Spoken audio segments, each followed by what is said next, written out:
સમાચાર સુરતમાંથી કે જ્યાં કાર ચાલક દ્વારા બાઇકને સામાન્ય ટક્કર બાદ તોડફોડ કરી દેવાઈ। બાઇક ચાલકે મળતિયાઓને બોલાવી કારમાં બેઠેલા માતા પુત્ર પર હુમલો કર્યો। સરા જાહેર કારમાં તોડફોડ કરી। તોડફોડના વિડીયો પર સામે આવ્યા છે। સુરતના વરાછાની ઈશ્વર કૃપા સોસાયટી નજીકનો બનાવ છે। પોલીસો કોઈ ડર ના હોય તે રીતે લુખ્ખા તત્વો તોડફોડ કરી રહ્યા છે। અમારા સંવાદદાતા બળદેવ સુથાર વધુ વિગતે વાત કરવા જોડાયા છે। બળદેવ, શું છે સમગ્ર મામલો?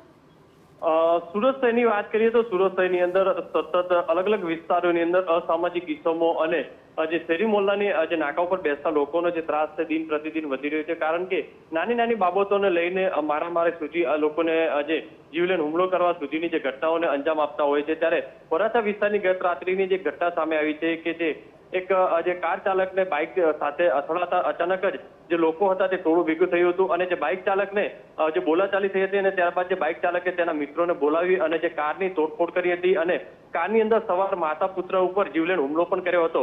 આખી ઘટનાના જે વિડીયો આવ્યા છે જોઈ શકાય છે કે જે રીતે કાર ઉપર ચડી અને જાણે તોફાનો મચાવ્યો હોય તે રીતના દ્રશ્યો સામે આવ્યા છે। હાલમાં તો આ ઘટનાને લઈને હાલમાં વરાછા પોલીસે આ બાબતે તપાસ હાથ ધરી છે, પણ મહત્વની વસ્તુ એ છે કે સુરત પોલીસ દ્વારા આવા ઇસમો સામે કડકમાં કડક કાર્યવાહી કરવી જરૂરી રહેશે। જી બિલકુલ આભાર। તો પોલીસ દ્વારા કડક કાર્યવાહીની જરૂર છે જેથી કરીને આ પ્રકારની ઘટનાઓ પર રોક લાગી શકે।